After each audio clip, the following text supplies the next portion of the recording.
মুরলির তারিখ 25শে জানুয়ারি 2024। ওম শান্তি।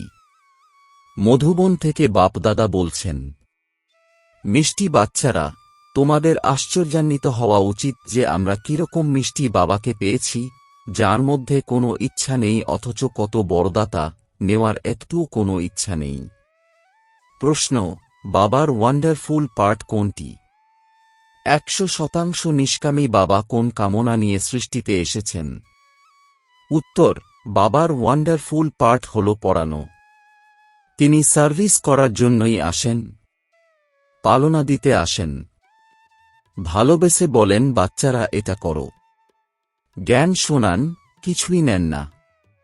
100% নিষ্কামী বাবার ইচ্ছা হল, আমি গিয়ে নিজের বাচ্চাদেরকে রাস্তা বলে দেব, সৃষ্টির আদিমধ্যন্তের সমাচার শোনাব, বাচ্চারা গুণবান হবে। এটাই হল বাবার ইচ্ছা। ওম শান্তি। মিষ্টি মিষ্টি আত্মিক বাচ্চারা এমন আত্মিক বাবাকে পেয়েছে, যিনি কিছু নেন না, কিছু খান না, কিছু পান করেন না। তো তাঁর কোনো আশা বা ইচ্ছা নেই। কিন্তু সাধারণ মানুষের কোনো না কোনো আশা অবশ্যই থাকে। ধনবান হবে, অমুক হবে। তার কোনো আশা নেই, তিনি হলেন অভোক্তা।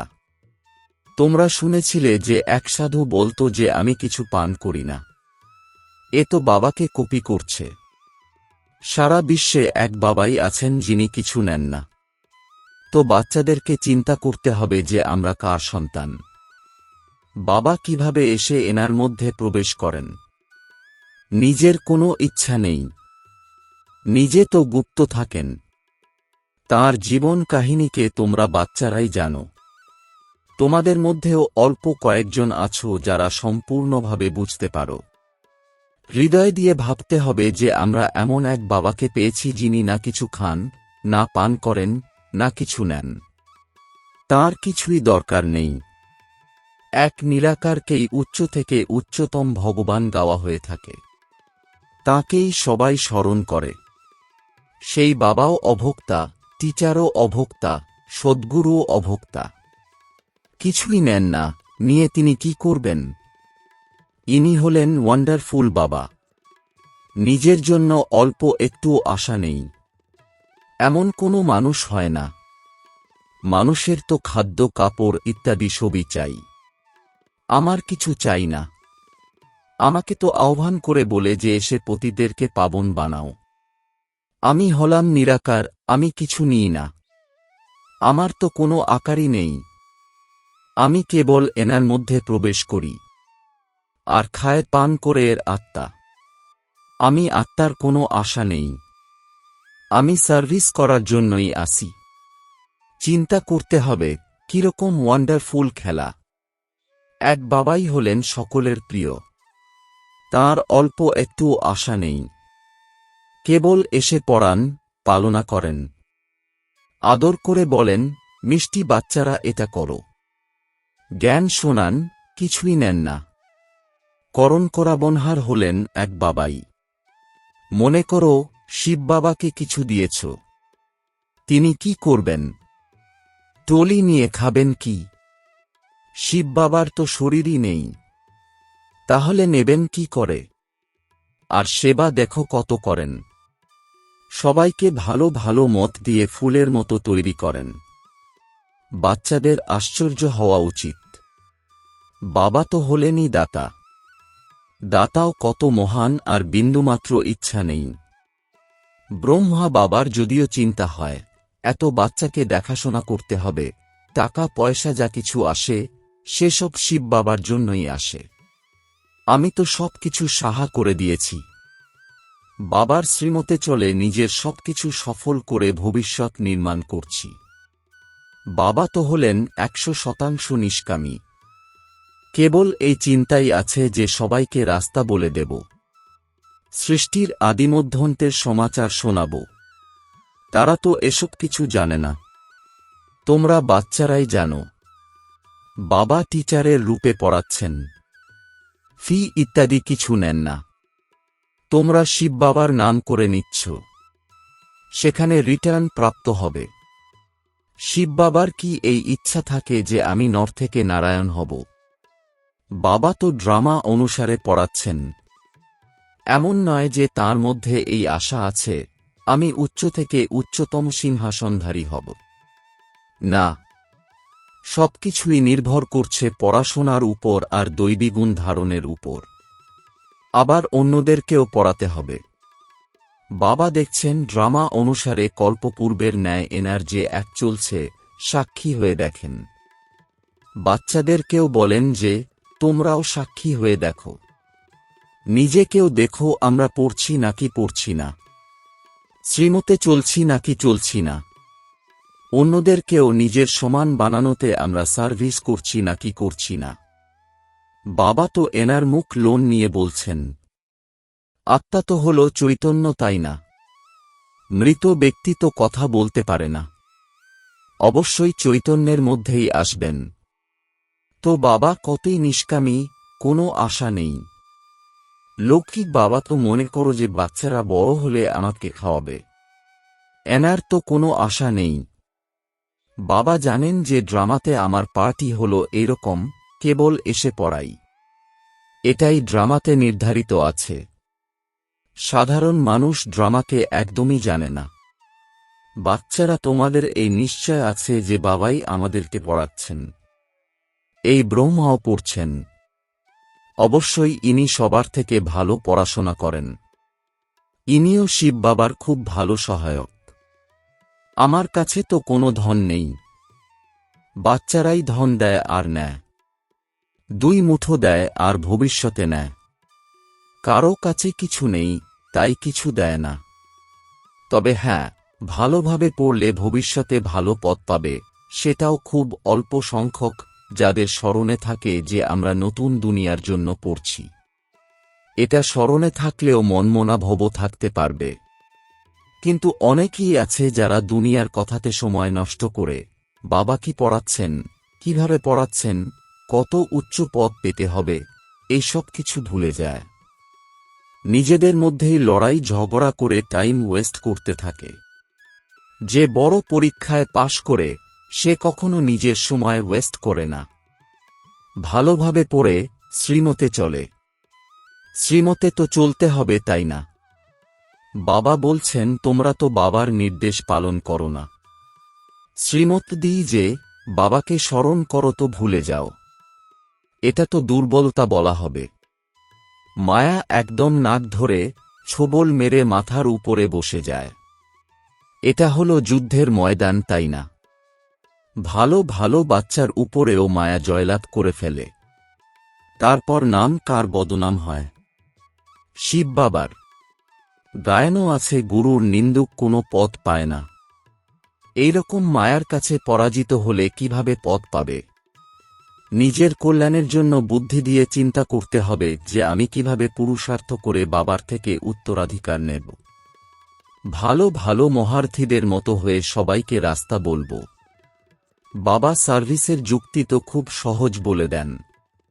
বাবা বলেন তোমরা আমাকে আহ্বান করেছিলে, এখন আমি বলছি যে আমাকে স্মরণ করো তো পবিত্র হয়ে যাবে। পবিত্র দুনিয়ার চিত্র আছে, তাই না? এটা হলো মুখ্য। এখানে এইম অবজেক্ট আছে, এমন নয় যে ডাক্তারি পড়তে হবে তো ডাক্তারকে স্মরণ করতে হবে। ব্যারিস্টারি পড়তে হলে কোনো ব্যারিস্টারকে স্মরণ করতে হবে। বাবা বলছেন কেবল আমাকে স্মরণ করো, ব্যাস আমি তোমার সব মনোকামনা পূর্ণ করে দেব। তোমরা কেবল আমাকে স্মরণ করো। যদিও মায়া তোমাদেরকে অনেক পরিশ্রান্ত করে, তথাপি যুদ্ধ তো করতেই হবে। এমন নয় যে শীঘ্রই জয়ী হয়ে যাবে। এখনো পর্যন্ত একজনও মায়ার বিরুদ্ধে জয়ী হয়নি। জয়ী হতে গেলে পুনরায় জগৎচিৎ হতে হবে।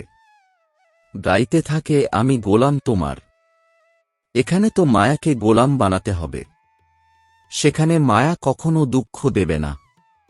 আজকাল তো দুনিয়ায় খুব নোংরা হয়ে গেছে, একে পরকে দুঃখী দিতে থাকে। তো বাবা হলেন কত মিষ্টি, যার নিজের জন্য কোনো ইচ্ছা নেই। এরকম বাবাকে স্মরণ করে না। অনেকে আবার বলে যে আমি শিব বাবাকে মানি, ব্রহ্মা বাবাকে মানি না। কিন্তু এনারা দুজন একসাথে আছেন, দালাল ছাড়া সৌদা হবে না। ইনি হলেন বাবার রথ, এনার নামই হল ভাগ্যশালী রথ। এটাও জানো যে সবথেকে নম্বর 1 শ্রেষ্ঠ হলেন ইনি। ক্লাসে মনিটরেরও সম্মান থাকে, রিগার্ড দেয়। নম্বর 1 প্রশিক্ষার্থী বাচ্চা হলেন ইনি। সেখানেও সকল রাজারা এনাকে অর্থাৎ শ্রী নারায়ণকে রিগার্ড দেবেন। এখানে যখন সবাই বুঝবে তখন রিগার্ড দেবে। এখানে সবাই রিগার্ড দিতে শিখলে তবে সেখানে রিগার্ড দেবে, না হলে তো কি আর প্রাপ্তি হবে? শিব বাবাকে স্মরণও করতে পারবে না। বাবা বলছেন স্মরণের দ্বারাই তোমাদের নৌকা পার হয়ে যাবে। এই বাবা তোমাদেরকে অসীম জগতের রাজত্ব প্রদান করছেন। এইরকম বাবাকে কতই না স্মরণ করতে হবে, অন্দরে কতই না লাভ থাকা উচিত। এনাকে দেখো বাবার প্রতি কত লোভ আছে। লাভ থাকলে তবে তো সোনার পাত্র হতে পারবে, যার পাত্র সোনার হবে তার চলনও কত ফার্স্ট ক্লাস হবে। ড্রামা অনুসারে রাজধানী স্থাপন হবে, সেখানে তো সবরকমই চাই। বাবা বোঝাচ্ছেন তোমরা কখনো রাগ করবে না। বুঝতে হবে যে আমি যদি সেবা না করি তার মানে টাইম ওয়েস্ট করে থাকি। শিব বাবার যজ্ঞের কোনো সেবা না করলে তো কি প্রাপ্ত করবে? সেবাধারীরাই উচ্চ পদ প্রাপ্ত করবে। নিজের কল্যাণের জন্য শখ রাখতে হবে। সেবা না করলে পদ ভ্রষ্ট করে ফেলবে। স্টুডেন্ট ভালোভাবে পড়ে তো টিচারও খুশি হবেন, বুঝবেন যে এ আমার নাম উজ্জ্বল করবে, এর কারণে আমি পুরস্কৃত হব। বাবা, টিচার ইত্যাদি সবাই খুশি হবেন। ভালো সুসন্তানের উপরে বাবা মাও কুরবান অর্থাৎ সর্বসমর্পণ হন। যে খুব ভালো সার্ভিস করে তো বাবাও শুনে খুশি হন। যে অনেকের সার্ভিস করে তার অবশ্যই নাম প্রসিদ্ধ হবে, উচ্চপদ প্রাপ্ত করবে। রাত দিন তার মধ্যে সার্ভিসেরই চিন্তা চলে, খাওয়া দাওয়ার কথাও মনে থাকে না। বোঝাতে বোঝাতে গলা ধরে যায়। এইরকম প্রশিক্ষার্থী সেবাধারী বাচ্চারাই উচ্চপদ পাবে। এটা তো 21 জন্মের কথা, সেটাও আবার কল্পকল্পান্তরের জন্য। যখন রেজাল্ট বের হবে তখন বুঝবে কে বেশি সার্ভিস করেছে, কতজনকে রাস্তা বলে দিয়েছে। ক্যারেক্টার্সকেও শোধরানো জরুরি। মহারথী, ঘোড়সওয়ারি, পেয়াদা নাম তো আছে, তাই না? সার্ভিস না করলে তো বুঝতে হবে যে আমি হলাম পেয়াদা। এরকম কেউ ভাববে না যে আমি ধন দিয়ে সেবা করেছি তো আমার পদ উচ্চ হবে। এটা একদমই ভুল। সবকিছুই সার্ভিস আর পড়াশোনার উপর নির্ভরশীল। বাবা তো খুব ভালো রীতি বোঝাতে থাকেন যে বাচ্চারা পড়াশোনা করে উচ্চ পদ পাবে। কল্পকল্পের জন্য নিজের অবনতি করো না।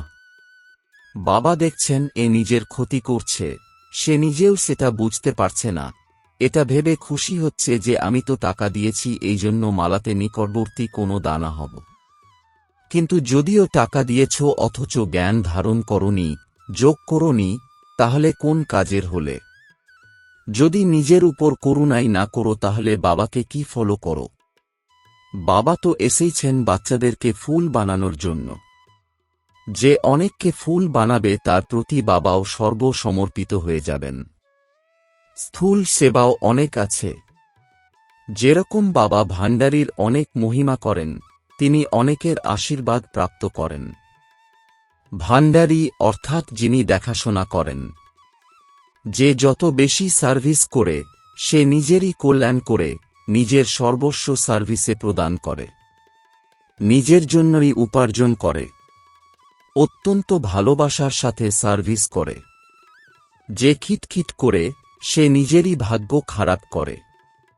যার মধ্যে লোভ থাকবে তার মনে বারংবার সেটারই চিন্তা চলবে। তোমরা সবাই হলে বানপ্রস্থী, সবাইকে বাণী থেকে ঊর্ধ্বে যেতে হবে। নিজেকে জিজ্ঞেস করতে হবে সারাদিন আমি কত সার্ভিস করি।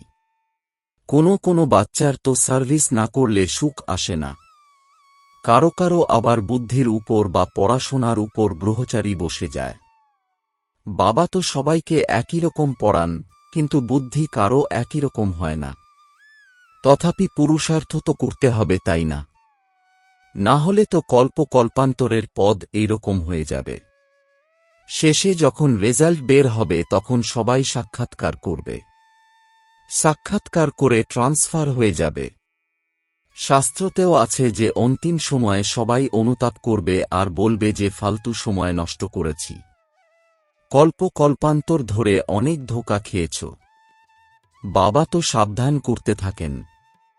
শিব বাবার তো এটাই ইচ্ছা যে বাচ্চারা পড়াশোনা করে উচ্চপদ প্রাপ্ত করবে, আর অন্য কোনো ইচ্ছা নেই, তাঁর কাজেরও কোনো জিনিস নেই।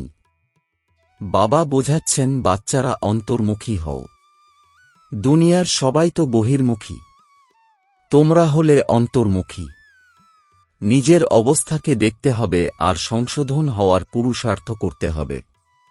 আচ্ছা, মিষ্টি মিষ্টি প্রশিক্ষার্থী বাচ্চাদের মাতাপিতা বাপদাদার স্মরণসহ স্নেহসুমন আর সুপ্রভাত। আত্মিক পিতার আত্মিক বাচ্চাদেরকে জানাচ্ছি নমস্কার। ধারণার জন্যে মুখ্য সার: 1.